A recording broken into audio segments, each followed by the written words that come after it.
धुळे शहरातील शाळा व महाविद्यालयाच्या परिसरात विद्यार्थिनींची छेडछाड, टवाळखोरी आणि संशयास्पद वावर रोखण्यासाठी धुळे शहर पोलिसांनी विशेष स्पेशल पोलिसिंग मोहीम राबवली।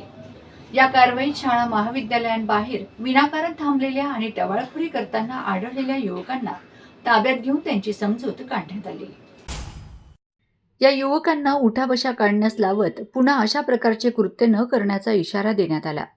पोलीस अधीक्षक विशाल आनंद आणि अप्पर पोलीस अधीक्षक अजय देवरे यांच्या आदेशानुसार शहर पोलीस ठाण्याचे पोलीस निरीक्षक हेमंत कुमार भामरे यांच्या मार्गदर्शनाखाली ही मोहीम राबविण्यात आली। यावेळी धुळे शहर पोलीस ठाण्याच्या पथकाने विद्यावर्धिनी महाविद्यालय परिसर, कमलाबाई कन्याशाळा, जिजामाता कन्याशाळा तसेच JRCT हायस्कूल परिसरात अचानक तपासणी केली। शाळा व महाविद्यालयांच्या प्रवेशद्वाराजवळ विनाकारण घुटमळत असलेल्या आणि विद्यार्थिनींना त्रास होईल अशा पद्धतीने वावर करणाऱ्या काही युवकांना पोलिसांनी पकडले। या युवकांना पोलिसांनी एकत्र उभे करून समज दिली। सोशल पोलिसिंगचा भाग म्हणून त्यांच्याकडून 25 उठाबशा काढून घेत पुन्हा टवाळखोरी किंवा रोड रोमिओगिरी आढळल्यास कठोर कायदेशीर कारवाई करण्यात येईल असा इशाराही देण्यात आला। या कारवाईत पोलीस उपनिरीक्षक Vaishali Kandekar, head constable Atul Pingalkar, police constable Tushar Pardhi, Himanshu Thakur आणि महिला पोलीस कॉन्स्टेबल रोहिणी पवार यांनी सहभाग घेतला।